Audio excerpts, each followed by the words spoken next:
Romancing the Dungeon is a softcore D&D podcast about heroes navigating their daily lives while looking for love in a world full of peril, monsters, and heartbreakers. This show is intended for mature audiences as it contains adult themes. You know, fun stuff for cool people.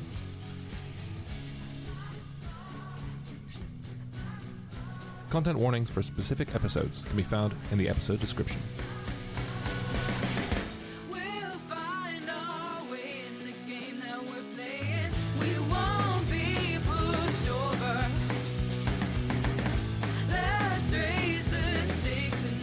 Sorry, I was fixing my hair. What happened? Tick tock, off to the chop block. I made a deal with somebody much more powerful than any of us are. If I give the physical staff over, it's not mine to give. The shards are remnants of world-shattering weapons. The power of love, manifested and twisted into powerful artifacts and magics. In the event of my death, find raw scrapers. Aegelius, you remember when I lost my footing and I fell through a snow shelf? When you looked, I wasn't there because I had actually fallen down another level. Fee is a level below. Shit. Thank you for the copper rabbit. You are welcome. You've reminded me to always read the fine print. And an alarm starts to go off.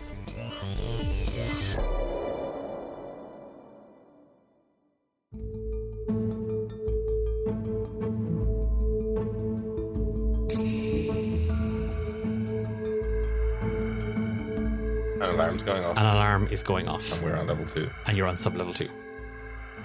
Flashback.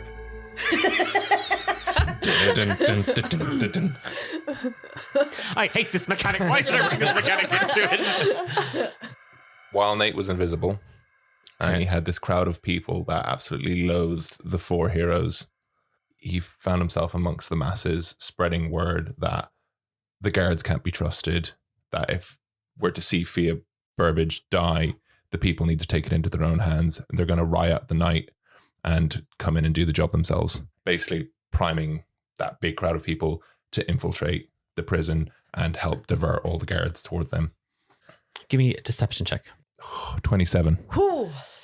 You sneaky lying shit. So again, we're now taking deception and persuasion off the table for the other flashbacks. Oh no, the stats I use all the time. And that's both of Nate's flashbacks. As Nate weaves through the crowd going, yeah, God, these people are terrible. Oh, Fia's the worst. I heard she shoots dogs. Like egging and edging everybody. We couldn't trust the we couldn't trust the guards. We couldn't trust the army to protect the king. The people need to take it in their own hands. Yeah, we need to take it into our own hands and do what this random stranger that looks like the guy on the banner says. No, I'm invisible. I'm invisible. So it's just like I'm running around and I'm like doing it to everyone. Yeah. Who said that? So yeah, it's Nate running around the crowd, whispering and like planting seeds of deception and doubt about the guards and stuff like that. This also explains why McDargle was now terrified of his life. It wasn't just the stress of losing Nate, but it was also the fact that the crowd almost turned on him, and he never saw like a mass of people like with just murderous intent in their eyes. Amongst the crowd, you have sown discontent, even more so.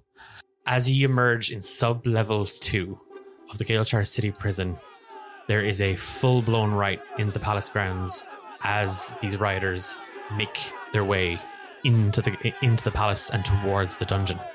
And many of the guards above have now been called into a lockdown, effectively, and to deter any would-be invaders from sub-level 1 and the palace. So Nice. They are safely distracted, so the alerted clock didn't fill, but I am not reducing any segments as the alarm is still going off and everybody is on high alert. What are you doing? I think just straight down the hall, cautious but fast to try and find the next set of stairs down. Should we check the room that you saw? We'll pause and peek, yeah. Is there anything like the alarm's going off?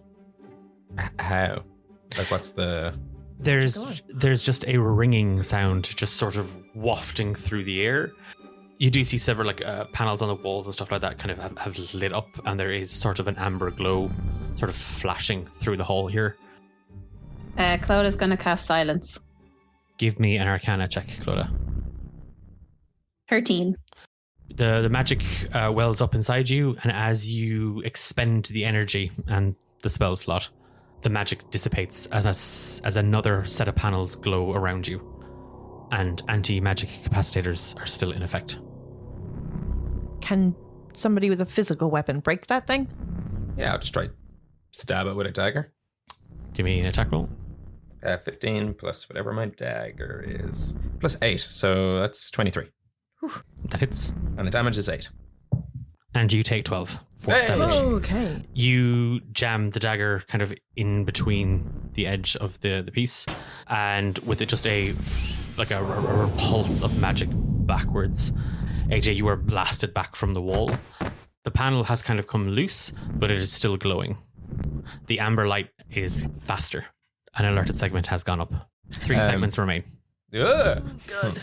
I have an idea, but I don't want to cause any more problems, which is AJ never uses his magic, and I'm thinking if I just channel it into the exposed wires and hope for the best to blow it with magic I've never unleashed before. Give me an Arcana check.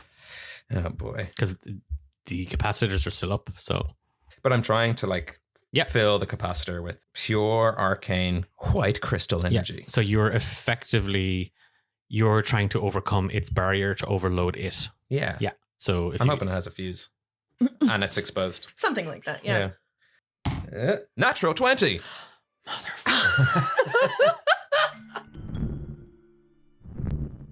Blasted back, and with the amber light flashing more rapidly, it's at the dawning realization of you've just made things worse. You watch as AJ kind of scrambles to his feet, walks over, and just jams his hands behind the stone panel. You've no idea what he's doing. Ivan, Clodagh, or Hephaestus, with this innate connection to magic that you just feel sort of explode out of him. Yeah, all your spell slots, if that's what you're doing, that's what it's going to take. You want to overload the system. All my spell slots. Several panels in the room all kind of light up, and then there's just an explosion of sparks out of each of them as arcane energy just ripples out.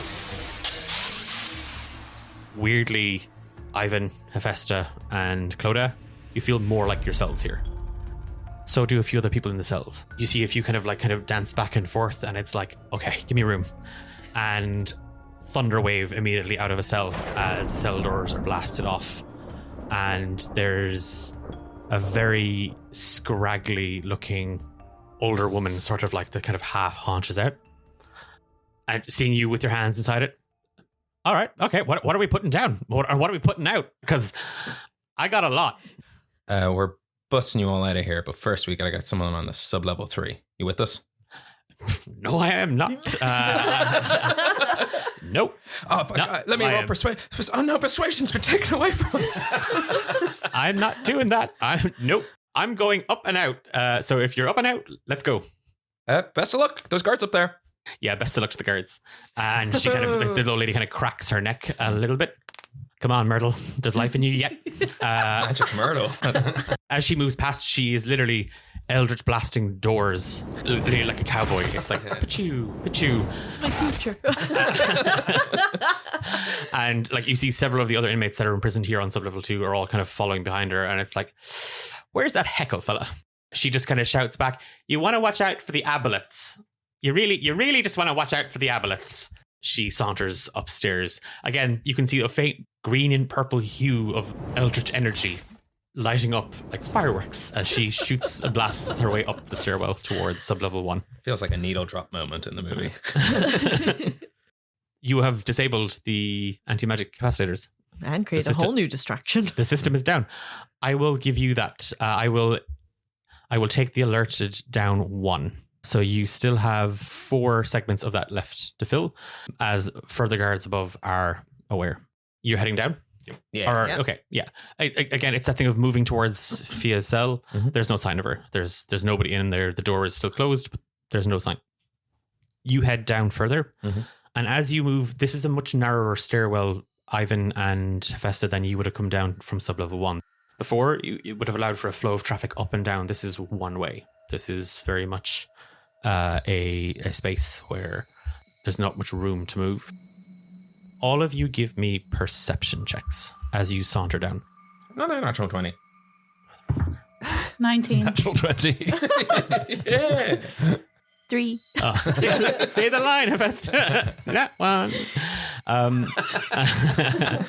But Did you say 19? Yeah. Nice. so, Festa, it's that. Whoa, this is a lot. It's a tight space. It's loud. It's dark. It's freezing cold. The wind is walloping you. For Ivan, AJ, and Clodagh, it's not your flashback, but you remember what Darla had said about the wind being a bad wind, and you're like, yeah, this wind kind of came out of nowhere, and it's a very cold wind. And for Ivan and AJ, it's not just the wind that you feel. You can't see the wind. It's invisible. And immediately that thought clicks into place. Everybody roll for initiative as Ivan straps his goggles of seeing shite on, and you are pincered on the stairwell by 3 invisible stalkers. I mean, at least it's on initiative. Yeah. Say the line. Natural 1. Yay! I got a 4. 26. And a 21. 21. It's almost like we care about Fia more.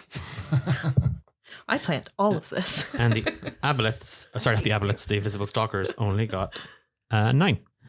That is Ivan with a 26. You can see them. There's 2 in front of you and there's 1 right behind you. Okay. So, what I do, wait for this, guys. I pop out my quarterstaff, my disco stick, if you will, Oh, sure. and I pop. I pop the 2 in front of me. Because obviously I can't get them both. Oh no, it just does the room, doesn't it? It just does the whole area. All right, so just, oh yeah, and we're on a narrow thing, so they're probably all going to get hit. So just pop off my disco stick. Okay. Yeah. I forgot that thing existed. Thank you for the season I only 1. remembered myself. Season 1 callback. Thank you. Ivan, Nate, somebody reaches for the disco stick and it's like, oh yeah, I have this thing.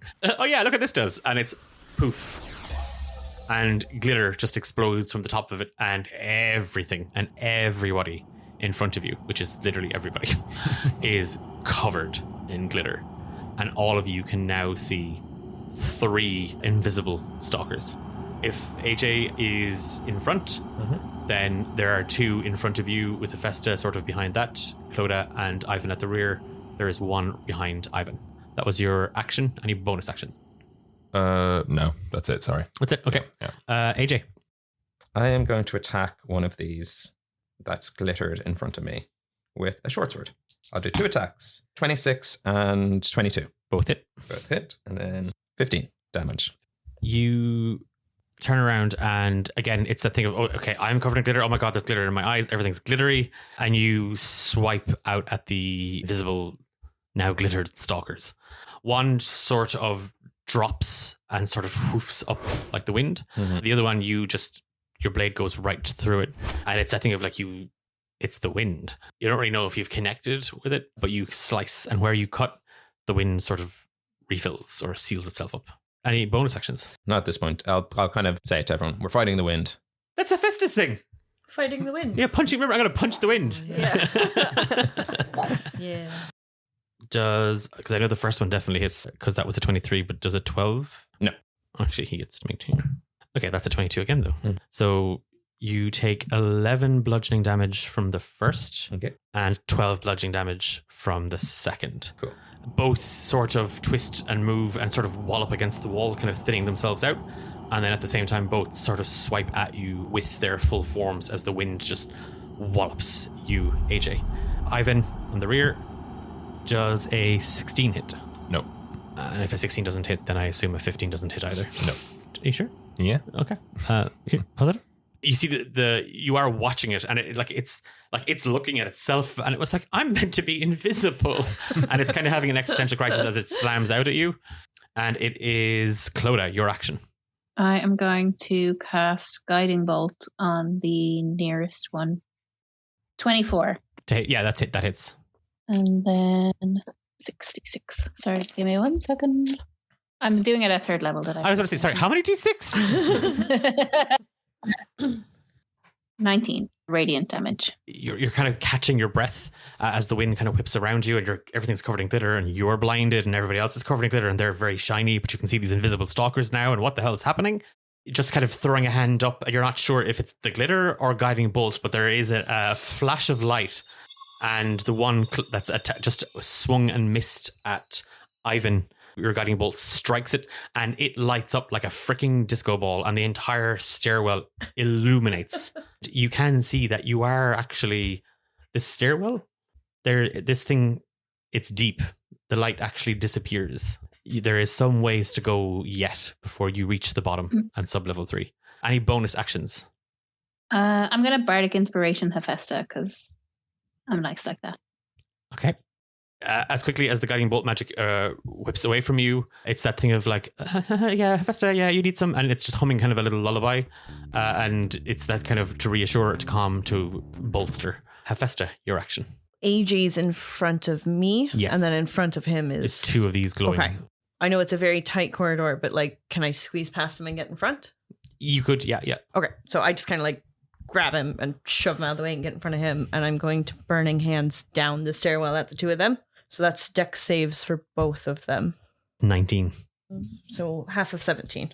You kind of half shove AJ out of the way, half lean and kind of press him down as your hands just erupt in a cone of flame.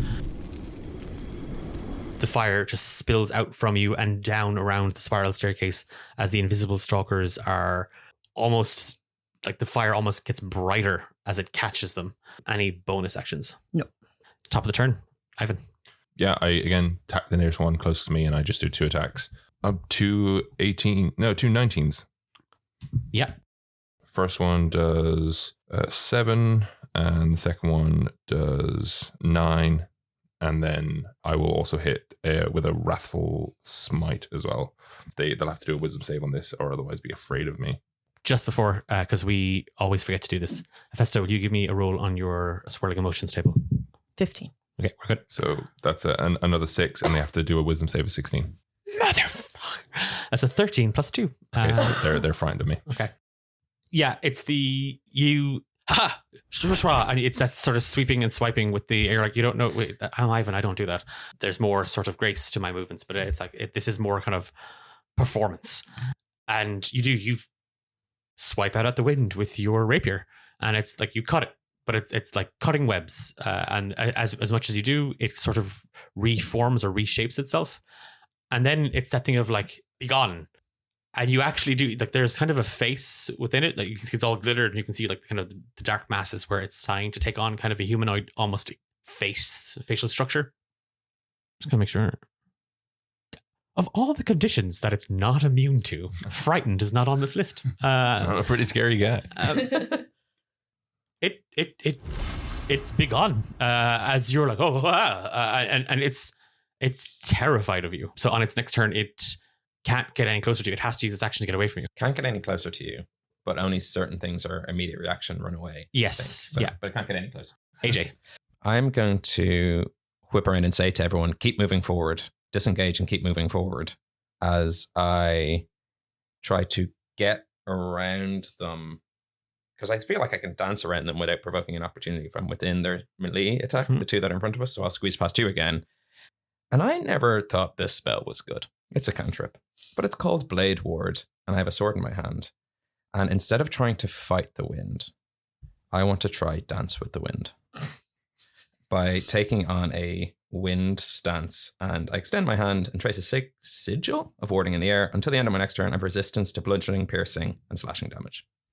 Dealt by weapon attacks. Ooh, that's pretty important. Their hands are weapons, right? Yeah. It's not like rocks or whatever. Well, I mean, according to the rumors flying around the kingdom, Fia's hands are lethal weapons. And the rumors flying around my head.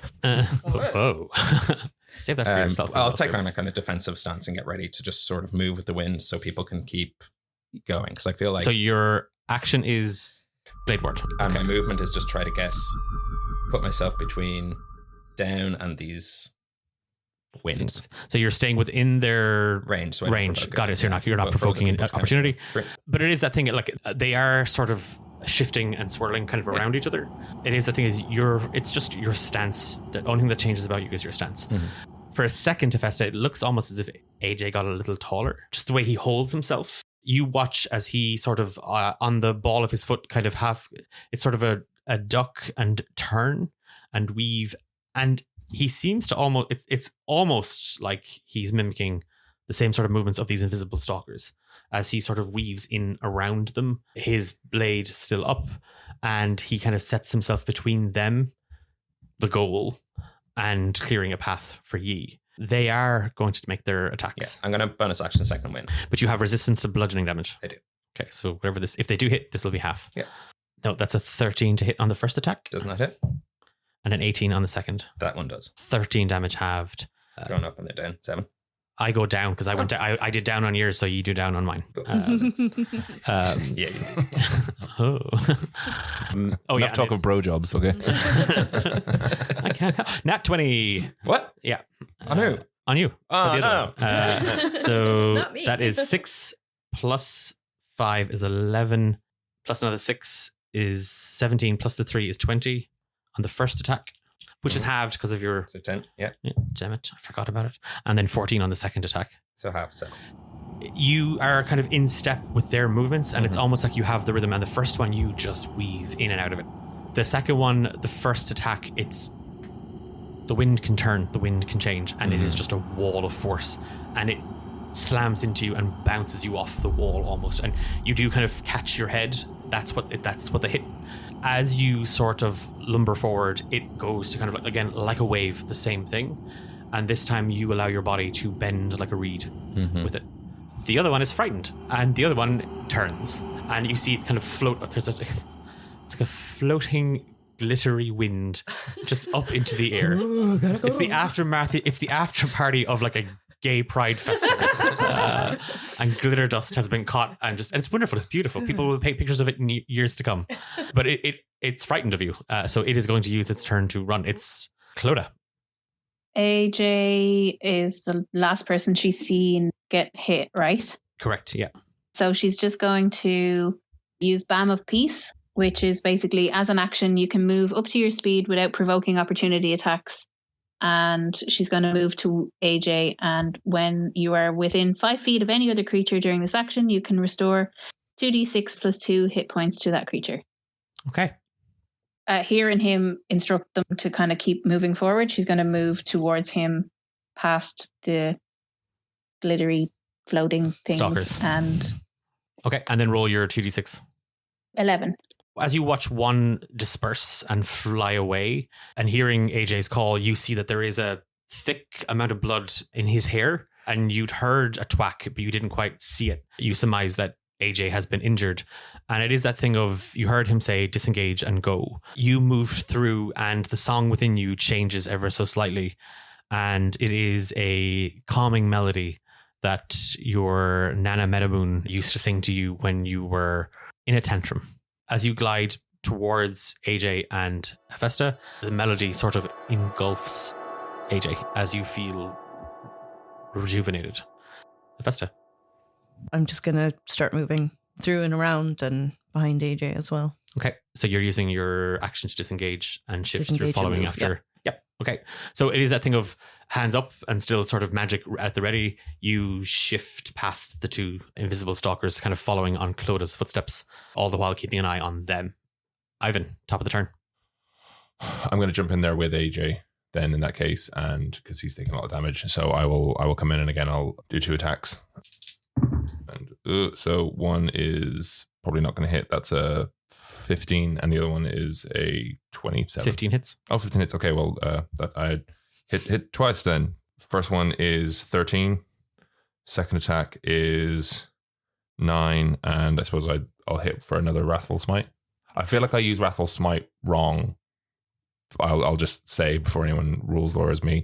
Can we say that bonus action on the first time when I did the disco stick that I prepped Wrathful Smite for the first time, and then I prepped it again for this time. Is that fair enough Gotcha. to say? Yeah, it's fine. Don't come for us. Yes, don't come for us. I know how to D&D. Don't be that guy, Gax. Yeah. So that's that again. And then another D6. So that is 4. And then they have to do a DC. 12. Okay. So another one's frightened. Sorry. No, it's fine.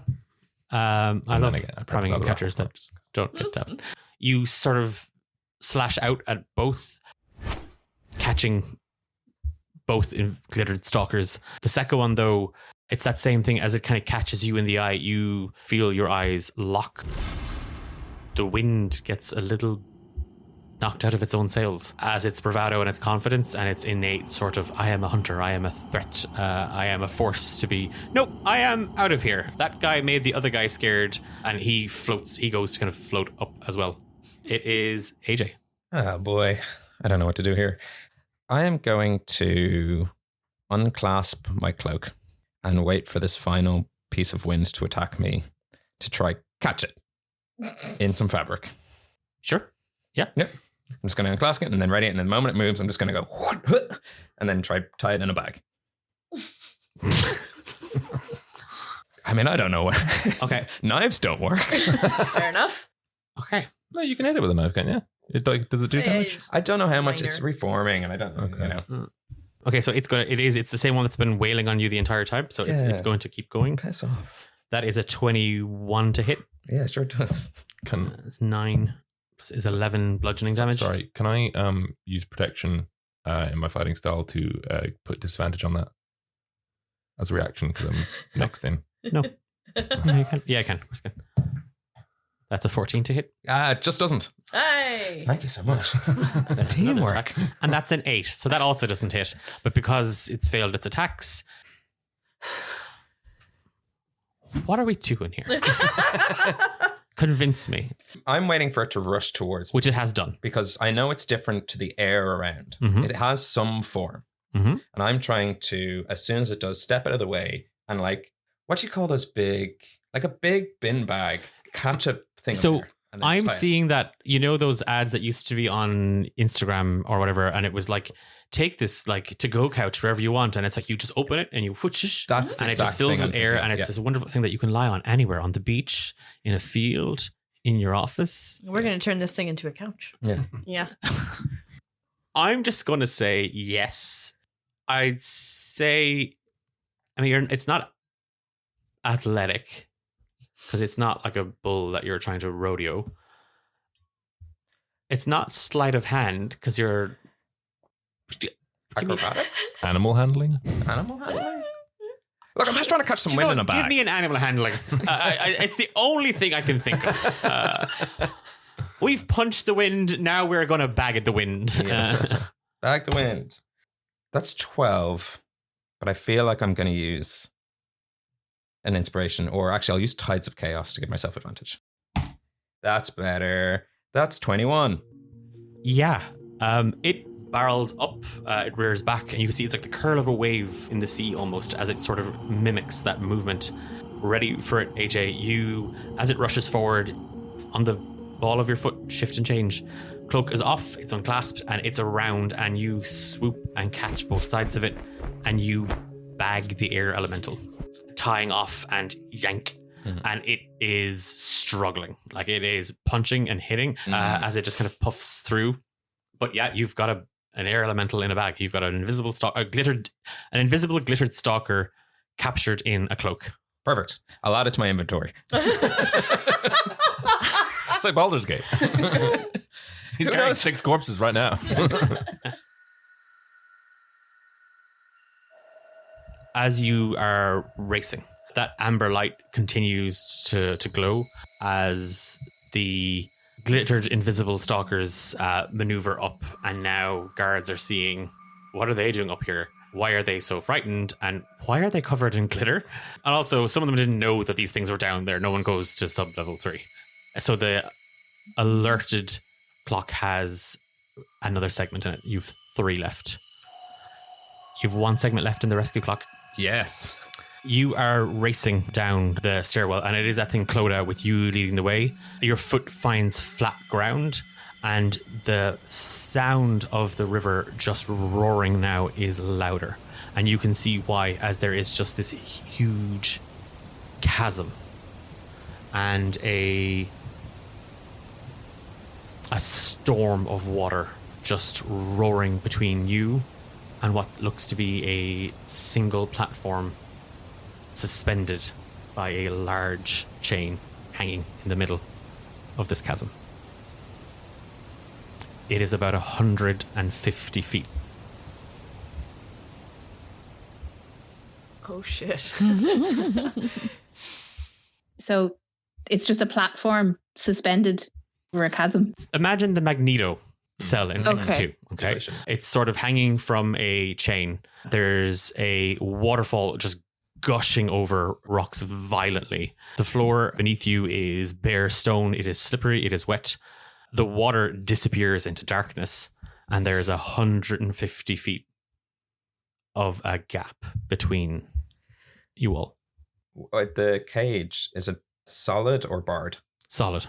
It looks to be made of stone. Now, we do have a jetpack. And by that, I mean we have a bag of air. Oh my god, please. I actually have an extendable ladder that I found in my flashback. Did you? No. But Why not? Eilish, we haven't used your flashback yet from Darla. Oh, but okay. We can break stone. Well, yeah, because I was going to say I can't jump 150 feet. I have shatter, which will break like stone creatures and stuff. So I assume it will break actual stone as well. Assuming it's not too magical, but Yeah. What So- if we double shatter? And kill Via. We Executor. That's the real We're heroes again. We're the heroes. And everybody loves us. my ghost will haunt you. These XP stealers. So, Clodagh, you flashback? Yeah. Talk me through your conversation with Darla Dewberry. She is a collector of all things weird and wonderful. And I promise to bring her some of my granny's pies if she gives me something that will help in this situation. Okay, so we cut back to 2 days prior with Nate having set up the distraction. You made it out of the western gate out into the knockoff market. It's quite late into the evening. There's not too many people around, but you spot Darla sticking out like a sore thumb. She's dressed in overalls. She's wearing a long furry coat, a ridiculously oversized red and orange hat with a green feather sticking out of it. Her hair is in just like these long braids. You can see like the tips of her horns are kind of sticking. She's poked them through the hat. Her tail is kind of up and over her shoulder. She has added like hair extensions onto her tail, like just to give them like a kind of a braid. She's talking to a teapot as you approach. She says, I've told you before, I don't like the way you talk about the customers. I know they can't hear you. I can hear you. It throws me off my sail and my game. I am trying to find you the right home. Oh, look, a customer. A customer who I was talking to, a teapot. How you doing? Welcome to Oddities and Entities. I'm the oddity and the entity that owns Oddities and Entities. I'm Darla Dewberry. And you're Clodagh Meadowmoon. What the hell, Clodagh Meadowmoon? Clodagh Meadowmoon? What are you doing out of the grove, you silly little goose? You left the grove. Oh, God, you left the grove. I know. Oh, no. It's very scary. Oh, no. Shush. Okay. No. Shush. Oh, no, it's gone. Sorry, I'm working with one of the jewelry boxes. It's incredibly anxious. I really see the shine on it. It's just not coming out of itself yet. No, it's getting there. You'll get there. You'll get there, Rusty. You'll get there. I see you. You'll get there. Clodagh's going to gently pat the nearest jewelry box. That's Helen. Sorry. I was hoping to find you, actually. Get out of town. Well, here I am. I'm I know, outside of town. Yeah, you find me because I'm outside of town. Oh, Yeah. my God. This is why we're friends. Speaking of well, friends, how's that dishy brother of yours? Yeah, he's actually great. He's leader of the Grove Guardians now. Oh, what a square! What a narc! Oh no, but he's like reforming them from the inside. Oh, You know, making them cool again. He's got these twins under his wing that are very promising. are you talking about Barry and Terry? No, other twins, Sherry and Larry. What a Metaboon. You look me in the eye right now and you tell me you're not lying to me. I am not gonna lie to you. Good. Because the cistern can tell. And she gestures back to like a toilet behind her that's just sitting there. So, what can I do for you? What do you need? Well, I know you like collect things that are out of the ordinary, unique. And I wanted to get Grammy something from the old Galeshire that she would have remembered. Sorry. I'm so sorry to cut you off. She's not dead. Oh, no. Oh, very much alive. That and withered root of bitterness is still knocking about. She survives on pure spite. Oh, good for her. I mean, I don't actually like her. And yes, the last time I met her, I wished she was dead. But good for her. Good for Nana. Totally Spiteful, understandable. toxic cretin. Yep. So you want to get her... She has that effect on people. You want to get her a gift? I was thinking something, exclusive, one of a kind, maybe came from the old prison. Something nobody else would think of getting her. Okay, so you want something that's exclusive, one of a kind, maybe came from the old prison. Did Nana do time? Oh, you know me. I said I wasn't going to lie to you. Yes, she did. Oh, why am I not surprised? Okay, wait until I tell my mother. No, please don't. I promise. And she crosses her fingers right in front of you. Okay, prison. What have I got from the prison? And she's like under the counter and she's literally just throwing stuff out. There's half an apple core. There's a very old, odd looking lamp. There's a batch of shards. There's everything. A hat of vermin gets tossed over one side. I have this, and it's just it's a plate. It's just a silver plate. Okay. Is that what the prisoners got their food on? Oh, no. This actually, well, one of the former jail masters, she felt it best to hover above the others. She being a halfling, she was looking up at most of the prisoners, and she felt that wasn't really good for her image. Jail Master Heckle, his mother. I just happen to have acquired this because a couple of curtains told me that, well, look, it's trade secret. It's trade secret, but I'm telling you, the things curtains can tell you about other people's lives and businesses is insane. And they are salacious gossip rumor. And she kind of eyeballs over at a pair of curtains that are just thrown across a chair. Nothing, ladies. Nothing. Say nothing. Nothing. Smile. Wave. Just wave. Wave at the curtains. Wait. She waves. She's waving. Yeah. So just this disc, you can just you set it down, you step on it, and you just utter the command word, hover. And it would, Anna's quite a hefty lady. Oh, Clodagh, being outside the Grove has kind of really untwisted your knobs. Yeah, I think Nana will get a real buzz out of this. Okay. Just so we're clear, there's no trip switches or anything on it that would make her fall out of the sky. Oh. Right? No. It's like you stand on it, you say command word, hover, and when you want to not hover, you say command word, not hover. It's pretty simple. It's actually written on the back, and she turns it up and she shows you, and there is a property of Galeshire City Prison emblazoned on it. Jail Master Heclina. This, you know what? I think this would be perfect. She is gonna love it. And a couple of wind chimes start jingling. Oh God, they're so weird. Oh, God, they think they can see the future. This is so awkward. Okay. Try to be serious. Clodagh, the wind chimes have a message for you. They say the wind is a bad wind, not a good wind. It's a cold wind, and it's not real wind where you're going.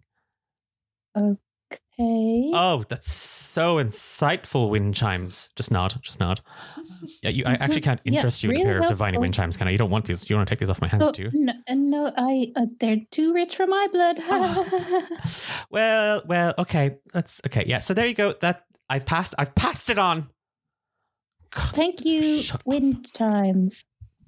So when are we going for dinner? I'm free tomorrow. Give me a deception check. No. 20. A natural 20. Yeah, you kind of smile. And she's like, great. And then the cistern kind of starts spitting up. And she's like, wait a minute, who went in that? And we cut back. We cut out of the flashback with Clodagh standing there with these are actually a magic item. Is this Tensor's floating disc? Yes. Oh my God, I haven't been in a campaign in years for Tensor's floating disc. This is OG stuff, listeners. Yeah, Tensor's floating disc. Spell creates a circular horizontal plane of force 3 feet in diameter and 1 inch think that floats 3 feet above the ground. That's so cool. So she like takes it out from under her cloak and it's like, one of us can use this to get across, but how we get back, I don't know. We could just use it to get back, though, right? Well, I mean, I don't know if it can only take us at a time. I have the perfect solution. We tie a rope around it. Sorry, that's Sam laughing, not Ivan. It sounds ridiculous, but it'll work. Yeah, let's tie a rope around it, and then one person can float over. Give it to one person, they'll float back, and then you throw it, and just pull the rope. And then have you it again. 150 feet of rope? Between us. Yeah, maybe. between it, we just tie it all together. For clarification, is the cage 150 up or just 150 out? Out. Okay, grand. So it's not high. It's just just out. Go. I feel like I should have made it high now that you. So okay, Clodagh has 50 feet of rope. No, I have 50 feet of rope. You have so AJ has 50 feet of rope. I have it because I had it before. Yeah, I'm Unless pretty sure I have it. unless I lost it. No, I don't have any rope. We used some rope for something at some point. Oh, we did. Yeah. Didn't we? So. Yeah, I think I used that rope that time. But surely we can just float the disc out, bust Fia, jump around the disc, float her back. You can fit 2 people? Given Ben's excitement, I would assume that translates into AJ's excitement. Give me an Arcana check or a History check, depending. 12. Yeah, AJ, you've kind of, it's a thing of like, I know it's scanning your brain. I think I know what it is. You see it kind of hovering as, and it's okay. Talix floating disc. 2 of you. Who's going? So again, if it's made of stone, again I have shatter, so I can go and try and blow it up, and then I have mold earth, so it doesn't explode in Fia's face. that's also true. Perfect. I guess I'll go. I'll bring the bag of wind just in case I fall in. Okay. So Are you going on your own? Because then we two people only 2 back. people. Okay. Yeah, we need to make the way back. everyone else is waiting on the side. Okay. AJ, as you take the disc from Clodagh and kind of set it out in front of you and utter the command word Hover. and step on it, you glide forward. Oh my God, it's my childhood dreams come true. These are wheelies for AJ. And it's like, whoa. But you kind of catch yourself. You are floating towards the suspended prison. The waterfall that cascades into the dark below, the spray of the water is just walloping into you, but your eyes are locked on the prison. And as it gets closer, Hephaestus, Clodagh, and Ivan, you see that an amber light is beginning to flash within the stairwell behind you, and the sound of scuffling and scraping as things are moving down. AJ, you are within reach of the platform, and as you set down, we fill both the rescue clock with its final segment and, almost serendipitously, the last 3 blocks of the alerted. As you set foot on the platform, the chasm begins to glow with a throbbing amber light, and the siren just takes over in this space. Racing towards the door, Ivan, Hephaestus, and Clodagh, weapons drawn, magic at your fingertips dwelling, you watch as guards, led by Julius Nightbloom, come pouring down the stairwell. And AJ, as you reach for the door, there's nobody inside. We flash back. Fia, several hours ago, there was a knock on the cell door of your room on sub-level 2. A slat opens and you see Ridge. You're being moved.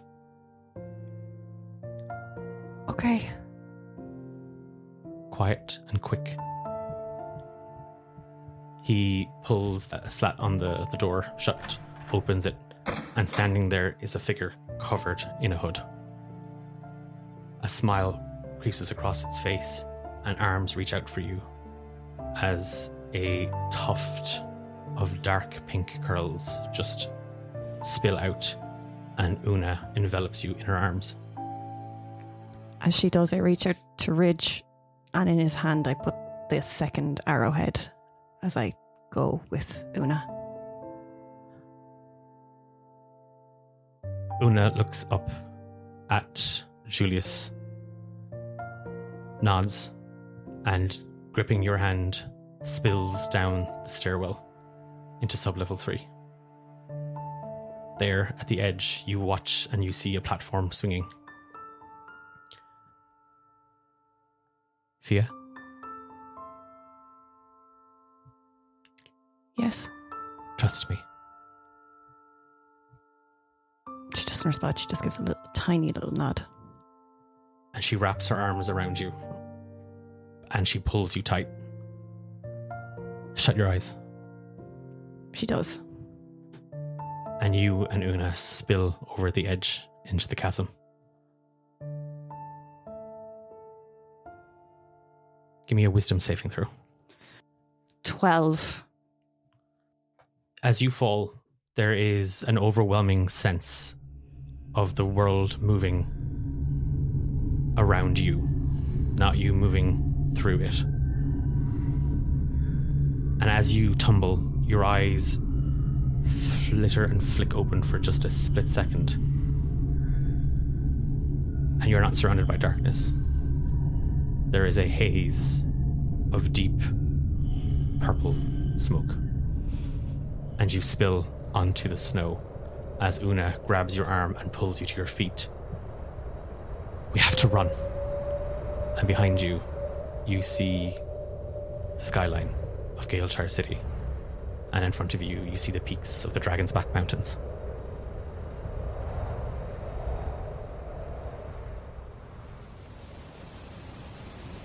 To the present. Night Scout Steel. Before I turn around,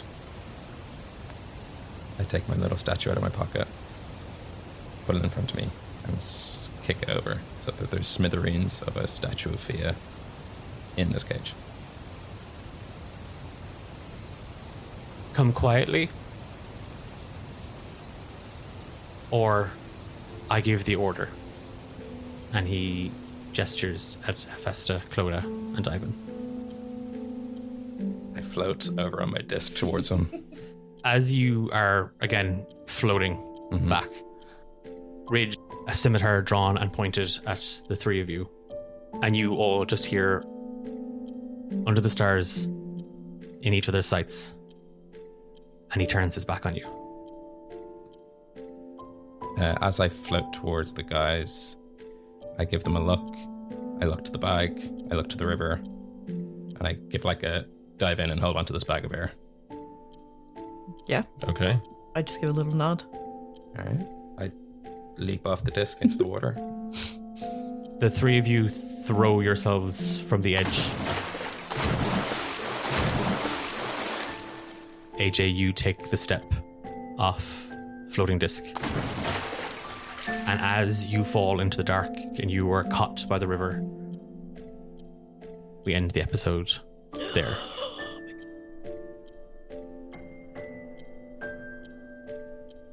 But one last announcement before we go. For the next few sessions, Louise will not be joining us at the table.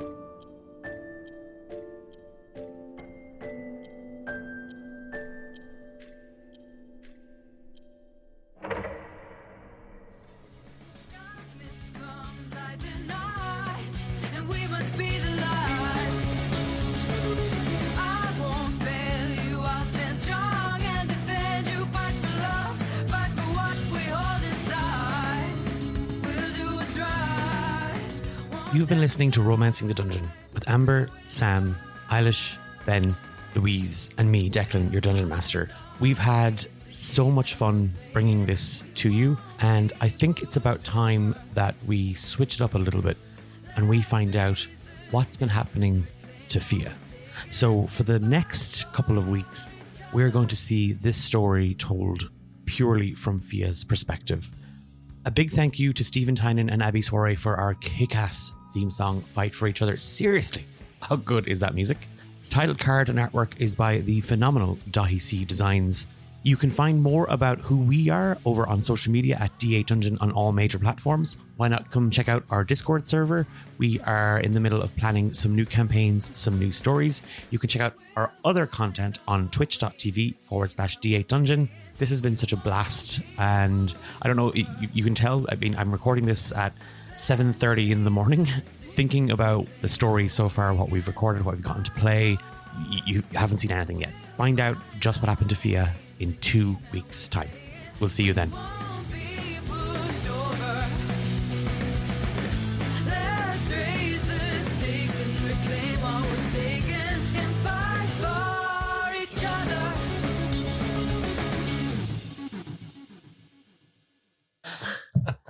Inferred in that We is came out of that okay. Maybe mundane stuff doesn't work against the wind. Anyone have a Hoover?